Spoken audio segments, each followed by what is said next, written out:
कि last video में मैंने आप लोगों से कहा था कि मैं इम्पॉर्टेंट टॉपिक पे एक वीडियो बना दूंगी जो 69 बीपीएससी के लिए रहेगा। तो पहले आप लोग यहाँ पर इस बोर्ड का स्क्रीनशॉट ले लीजिए और फिर मेरी बातों को ध्यान से सुनिए। मैंने एक एक सब्जेक्ट को कंसाइज वे में उसका टॉपिक लिखा है जो आपके लिए बहुत ही हेल्पफुल होगा, ठीक है। जैसे कि मैंने स्टार्ट किया था पिछले बार भी हिस्ट्री से, और मैंने कहा था कि किसी भी स्टैंडर्ड बुक से पढ़ने के बाद घटना चक्र से, स्पेक्ट्रम एंड घटना चक्र मैंने दोनों लिख दिया है पहले से, तो स्पेक्ट्रम से पढ़ने के बाद घटना चक्र से आप लोगों को रिवीजन करना है। तो हिस्ट्री को 3 भागों में हम लोग बांटते हैं, एंशिएंट, मिडियाइवल और मॉडर्न। एंशिएंट प्राचीन भारत, मध्यकालीन भारत और आधुनिक भारत। तो जैसा कि एंशिएंट के टॉपिक को देखिएगा, सबसे पहले मैंने लिखा है IVC मतलब इंडस वैली सिविलाइजेशन। दूसरा जो नंबर पे है वो वैदिक सिविलाइजेशन है।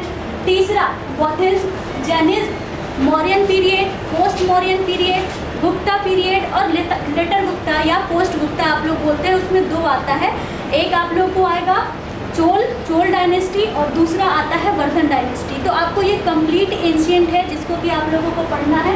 दूसरा मीडियाइवल पे आते हैं। तो मीडियाइवल में 2 ही आपको देखिएगा कि जब अरबों का आक्रमण होता है तो 2 आपको दिल्ली सल्तनत और मुगल्स दोनों पढ़ना है। तो पढ़ना क्या है, तो दोनों में जो राजा हुए, जो सुल्तान हुए उसको पढ़ना है, और साथ ही साथ जो एडमिनिस्ट्रेशन के जो कीवर्ड्स होते हैं या फिर आर्ट और आर्किटेक्चर के जो होते हैं, वास्तुकला जो होता है उसको पढ़ना। तो कंप्लीट मैंने राजाओं के नाम भी लिख दिए हैं कि दिल्ली सल्तनत में आपको इल्तुतमिश, बलबन, अलाउद्दीन खिलजी, MBT मोहम्मद बिन तुगलक, FST फिरोज शाह तुगलक, BL बहलोल लोदी और IL इब्राहिम लोदी को पढ़ना है। मुगल में बाबर, हुमायूं, अकबर, जहांगीर, शाहजहां, औरंगजेब और शेर शाह। तो बिहार ओरिएंटेड एग्जाम है तो शेर शाह आप लोगों को पढ़ना है अच्छे तरीके से। तो और उसके साथ उसके जो एडमिनिस्ट्रेशन के कीवर्ड्स है और वास्तुकला और स्थापत्य कला, आर्ट और आर्किटेक्चर पढ़ना है। मॉडर्न में आइए, ईस्ट इंडिया कंपनी जैसे ही भारत में आता है हम लोग उसको मॉडर्न हिस्ट्री कहते हैं। तो ईस्ट इंडिया कंपनी और साथ ही साथ जो रीजनल वॉर्स लड़े हैं ईस्ट इंडिया कंपनी में, जैसे कि बंगाल प्रोविंस में आते के साथ उन्होंने कब्जा किया, तो बंगाल प्रोविंस पे जो वॉर्स है, बंगाल, मराठा, मैसूर, अफगानिस्तान, सिंध विजय, पंजाब विजय, तो ये जितने भी विलय वगैरह किया था उसको पढ़ना है आपको। फिर आपको सोशियो रिलीजियस मूवमेंट पढ़ना है, रिवॉल्ट ऑफ 1857 अच्छे से पढ़ना है, ट्राइबल मूवमेंट्स आपको पढ़ना है, ठीक है। 1905 से लेकर 1947 तक कंप्लीट स्पेक्ट्रम से पढ़िए। 1905 बंगाल विभाजन से लेकर 1947 भारत की आज़ादी तक, ये जो एरा है उसी से क्वेश्चन आता है। वही फेज़ है, वही कोर एरिया है जहाँ से बहुत सारा क्वेश्चन आपको देखने को मिल जाएगा। गांधीयन एरा, गांधी जी जब 1915 में भारत आए थे उसके बाद से लेकर के जो 3 इम्पोर्टेंट उन्होंने, उनका जो आंदोलन था, सविनय अवज्ञा आंदोलन, असहयोग आंदोलन और भारत छोड़ो आंदोलन, तो कंप्लीट जो ये जर्नी रहा है 1915 में आने के बाद 1947 तक उनको ही हम लोग गांधीयन एरा फेज कहते हैं। तो इसको पढ़ना है आपको। INC इंडियन नेशनल कांग्रेस 1885 में जब इंडियन नेशनल कांग्रेस बना, और अभी भी आप देखिएगा इंडियन नेशनल कांग्रेस है, तो 1885 में बनने के बाद में जो इम्पोर्टेंट जो आपको सम्मेलन हुआ, क्या हुआ उसमें, तो INC को कंप्लीट पढ़िए। INA इंडियन नेशनल आर्मी आपको पढ़ना है। उसके बाद राष्ट्रवादी क्रांतिकारी आंदोलन लिखा हुआ है, उसमें कंप्लीट महाराष्ट्र से शुरू होता है चापेकर बंधुओं से और सीधे बंगाल में आपको, ठीक है, बहुत सारे क्रांतिकारी बिहार के भी आपको देखने को मिलेंगे। तो पूरा कंप्लीट आपको राष्ट्रवादी क्रांतिकारी आंदोलन पढ़ना है आपको। गवर्नर जनरल और वाइसराय, उनके कार्य और टेन्योर से क्वेश्चन आती है। पत्र पत्रिकाएं और उसका जो एडिटर थे, जो लेखक थे, उससे डायरेक्ट क्वेश्चन आपको देखने को मिलेगा। तो सबसे इम्पॉर्टेंट जो टॉपिक है वो हिस्ट्री है। तो हिस्ट्री को बढ़िया से पढ़िए। स्पेक्ट्रम से, दोबारा से बोलते रहे, स्पेक्ट्रम से पढ़ना है और घटना चक्र से रिवीजन करना है। दूसरा साइंस है। साइंस को भी अगेन 3 भागों में, बायोलॉजी, फिजिक्स और केमिस्ट्री। तो बायोलॉजी का जो इम्पोर्टेंट टॉपिक है सेल है, तो सेल में दोनों, ठीक है, प्लांट और एनिमल दोनों सेल, टिश्यू है, डाइजेस्टिव सिस्टम है, ब्लड ग्रुप्स है, ग्लैंड और हार्मोन को बच्चे अक्सर छोड़ के चले जाते हैं, तो ग्लैंड और हार्मोन को अच्छे से पढ़ना है। रिप्रोडक्शन है, डिजीज और उसके क्योर्स है, उसको पढ़िए आप लोग। साथ ही साथ न्यूट्रिएंट्स जो होता है, विटामिन, कार्ब्स और फैट्स, तो तीनों को आप लोगों को पढ़ना है। फिजिक्स में आइए, यूनिट एंड डायमेंशन आपको पढ़ना है। आपको फिजिकल क्वांटिटी और मेजरिंग यूनिट्स पढ़ना है। मैकेनिक्स यानी यांत्रिकी में आपको लॉ ऑफ मोशन से हमेशा एक क्वेश्चन देखने को मिलेगा। पिछले बार 68 का ही क्वेश्चन था कि अगर बस चल रही है, बस मोशन में चल रही है और अचानक से ब्रेक लगता है तो हम लोग किस ओर झुकेंगे या मुड़ेंगे।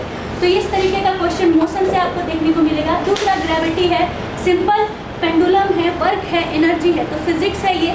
फिर केमिस्ट्री में आइए, तो केमिस्ट्री में सब नहीं पढ़ना है। केमिस्ट्री में देख लीजिएगा, वैसे मैंने कुछ आप लोगों के लिए सिलेक्ट किया है, जैसे कि एलिमेंट है, कंपाउंड है, मिक्सचर है, एटॉमिक स्ट्रक्चर है, रेडियो एक्टिविटी है, मेटल और इट्स ओर है, एलॉय जो है मिश्रण जिसको कहते हैं, एसिड, बेस और सॉल्ट है, ऑर्गेनिक कंपाउंड है और पीरियोडिक टेबल है। ठीक है, तो इसमें से भी अगर आप लोग चाहे कि कुछ और भी हो जो हम लोग सेलेक्ट कर लें, तो 60-62 से लेकर के 68 तक का अगर आप लोग क्वेश्चन को रिव्यू करेंगे, आप खुद से रिव्यू करने का सोचिए। आप अगर खुद से देखिएगा तो आपको पता चलेगा कि केमिस्ट्री में इतना में भी और क्या है जो हम लोग ऐसा कोर एरिया को पकड़े जिसमें से हमेशा ही क्वेश्चन आता है। तो जैसे आप पीरियोडिक टेबल को ले लीजिए, हमेशा ही क्वेश्चन यहाँ से बनाएगा। आप बीपीएससी का favourite topic metal and its ore, alloy, acid और बेस से हमेशा ही एक क्वेश्चन रहता है। तो मैंने ये ओवरऑल लिख दिया। आप लोग चाहे तो रेलवे के लिए जो घटना चक्र आता है व्हाइट कलर का, एक ही में तीनों दिया रहता है, उसमें ज़्यादा टॉपिक्स होते नहीं हैं। तो आप लोग अभी टाइम है, अभी बहुत टाइम है, 3 महीना कम नहीं होता है। तो आप लोग क्या करना है कि ये कंप्लीट जो है ना बायोलॉजी, फिजिक्स और केमिस्ट्री, कम से कम आप लोग इसको क्या कीजिएगा कि लूसेंट जो ग्रीन कलर का आता है साइंस स्पेशल, उससे कंप्लीट स्टडी कर लीजिएगा। और एक बार क्या कीजिएगा, कम से कम इन टॉपिक्स को टिक आउट करके प्रीवियस ईयर पेपर घटना चक्र से कंप्लीट कर लीजिएगा। तीसरा आइए पॉलिटी। तो पॉलिटी तो काफ़ी आसान, 10 से 12 नंबर का क्वेश्चन आता है। तो सबसे पहले क्या करना है, आर्टिकल 1 से लेके 11 तक के पॉलिटी को बढ़िया से देख लेना। किसी भी कंपटीशन में पूछता है, मैं उसको अलग अलग भी लिखी हुई हूँ, लेकिन आप लोग को भी पता है कि 1 to 11 फर्स्ट में क्या है, यूनियन एंड इट्स टेरिटरी है। ठीक है, दूसरा में क्या है, सिटीजनशिप, 5 से लेकर 11 तक सिटीजनशिप। ठीक है, तीसरा में क्या है, 12 से लेकर के 35 तक क्या है, आपको फंडामेंटल राइट्स है। ठीक है, और 36 से लेकर 51 तक आपको क्या है, डीपीएसपी। और 51A में क्या है, 51A में क्या है, ड्यूटीज। सिंपल। तो 1 से लेकर 51 तक आपको कंप्लीट स्टडी करना है, साथ ही साथ फॉरेन सोर्सेज के साथ प्रियम्बल में।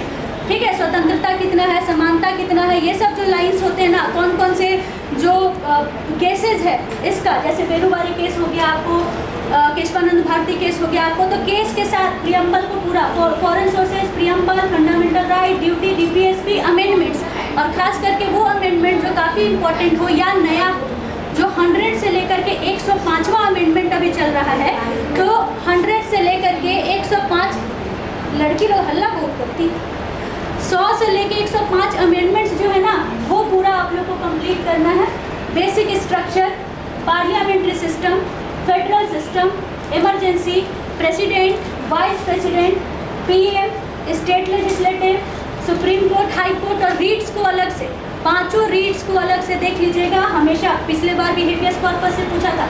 Tribunals, Panchayati Raj, municipality, finance commission, attorney general of India, CAG, Lokpal, Lokayog, राज्य भाषा, elections law, pressure group, anti defection law और इम्पॉर्टेंट आर्टिकल। जितना भी मेरा नोट्स है, ऑल इम्पॉर्टेंट आर्टिकल 1 से लेकर के पूरा 395 के बीच में जितना भी आर्टिकल है सबको पढ़ लेना है आपको। आइए ज्योग्राफी में आइए। ज्योग्राफी फिर अगेन 10 मार्क्स का पूछेगा। तो सबसे पहले क्या करना है, फिजियोग्राफिक डिवीजन पढ़ना है, physiographic division of India and physiographic division of Bihar also.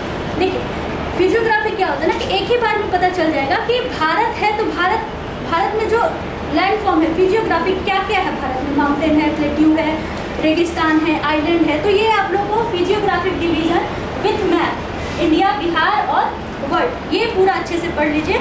उसके बाद देखिए कि प्रीवियस ईयर पेपर से कि कहाँ से क्वेश्चन ज़्यादा निकल करके आ रहा है ज्योग्राफी में।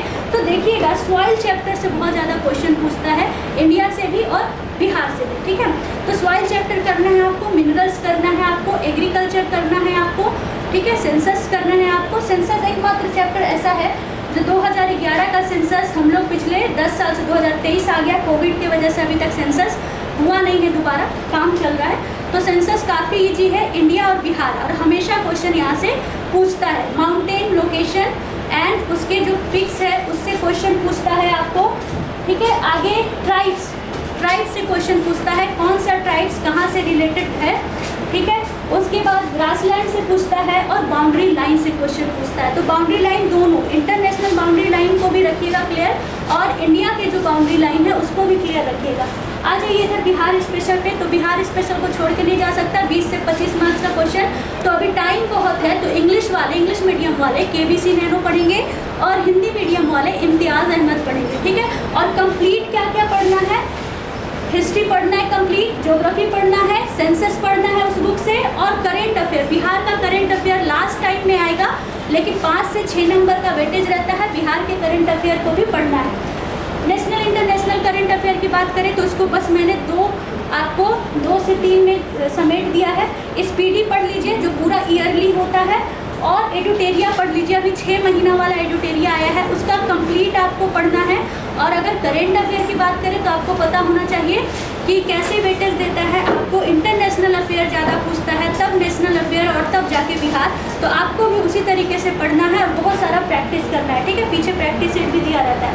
प्रतियोगिता दर्पण अगर आप लोग लेते रहे होंगे तो प्रतियोगिता दर्पण पढ़ लीजिए, नहीं तो फ़ोन वगैरह से, वीडियो वगैरह से पढ़िएगा।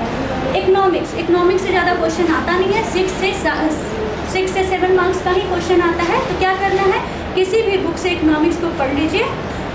कौन कौन से चैप्टर्स को पढ़िएगा, तो नेशनल इनकम पढ़िए, इन्फ्लेशन पढ़िए, मनी एंड बैंकिंग पढ़िए, 5 ईयर प्लान पढ़िए, योजना आयोग, नीति आयोग, ठीक है, फिनांस कमीशन पढ़िए आप लोग, एग्रीकल्चर और सेंसस आप इकोनॉमिक्स में भी रख सकते हैं। तो कंप्लीट इसको इतना पढ़िए और पेपर पढ़िए, आप लोग इकोनॉमिक्स के लिए पेपर पढ़िए, इतना से ही काम हो जाएगा। 69 में आप लोग को काफ़ी हेल्प मिलेगा। तो बस इसको स्क्रीनशॉट लीजिए और इस पर काम कीजिए। Thank you.